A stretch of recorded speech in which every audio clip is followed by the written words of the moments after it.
नमस्कार दोस्तों, आज हम बताएंगे कि हमारे भारत देश में ही देवी देवताओं ने क्यों जन्म लिया, जबकि देश तो और भी हैं जैसे पाकिस्तान, नेपाल, भूटान, अमेरिका।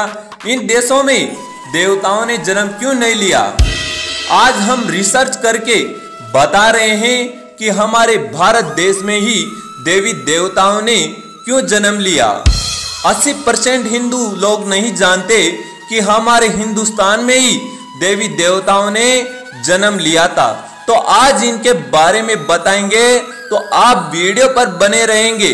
तो आगे बढ़ने से पहले प्लीज हमारे YouTube चैनल को लाइक सब्सक्राइब करेंगे और कमेंट पर जो भी देवताओं को मानते हैं उनका नाम जरूर लिखेंगे।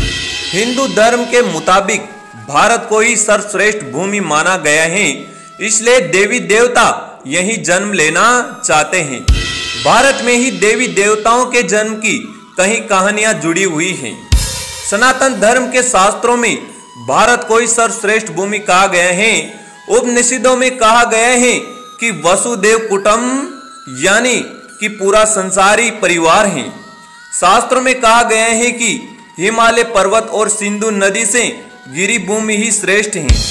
भारत की भूमि में ऐसी शक्ति जहां समय समय पर भगवान ने अवतार लिया है। भारत के अलग अलग क्षेत्रों में किसी न किसी देवी देवताओं की जन्म की कहानियां जुड़ी हुई हैं। भगवान श्री कृष्ण ने अवतार लेने के लिए मथुरा की धरती चुनी थी और भगवान श्री राम ने अवतार लेने के लिए अयोध्या नगरी को चुना था। भारत देवी देवताओं का देश है। सभी हिंदू देवताओं का जन्म भारत में ही हुआ है, लेकिन फिर भी विश्व भर में उनके सदियों पुराने मंदिर आज भी हैं। क्या आपको कभी सोचा है ऐसा? क्या आपने सोचा है कि सदियों पुरानी पौराणिक कथाएं जो आज हम पढ़ते सुनते आ रहे हैं, उसमें सभी देवी देवताओं का जन्म भारत में ही क्यों हुआ है? भारतवर्ष का पावन इतिहास क्या है और हिंदू देवी देवताओं का हिंदू धर्म पर कितना प्रभाव है? भारतवर्ष की पवित्र भूमि पर अनगिनत देवी देवताओं का अवतरण हुआ है। इसमें प्राचीन इतिहास पर नजर डाले तो हमारे पौराणिक ग्रंथों में ऐसे अनेक संदर्भ मिलते हैं जो इस देश की आध्यात्मिक गहराई और पवित्रता को दर्शाते हैं। प्राचीन काल में भारत इतना विशाल था कि इसके जुड़े आज भी कई देशों में नजर आती हैं।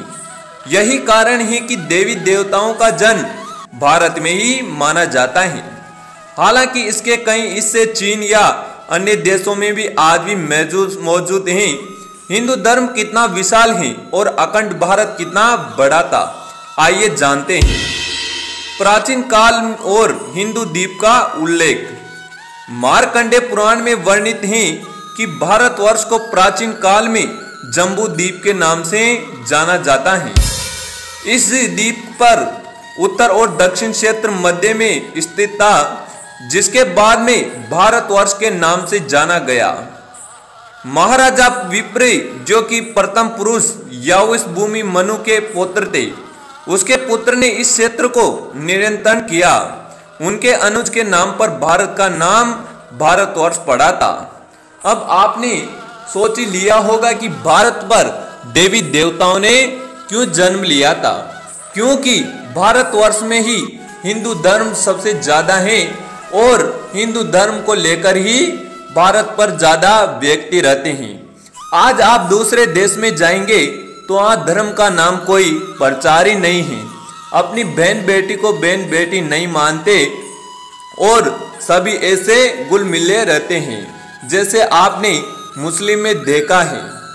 मुस्लिम जाति पर काका व मामा की लड़की को भी बहन नहीं मानते और हमारे जो हिंदू धर्म में सभी को बहन बेटी के रूप में माना जाता है और धर्म के लिए कुछ भी कर सकते हैं।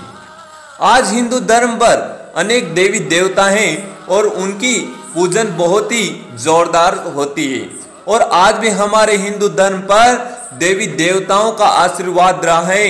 ऐसे ही हमारे देवताओं को भगवान नहीं माना गया। तो आपको कैसी लगी वीडियो कमेंट कर जरूर बताएंगे और ऐसे ही वीडियो जानने के लिए हमारे YouTube चैनल को लाइक सब्सक्राइब जरूर करेंगे और ऐसी वीडियो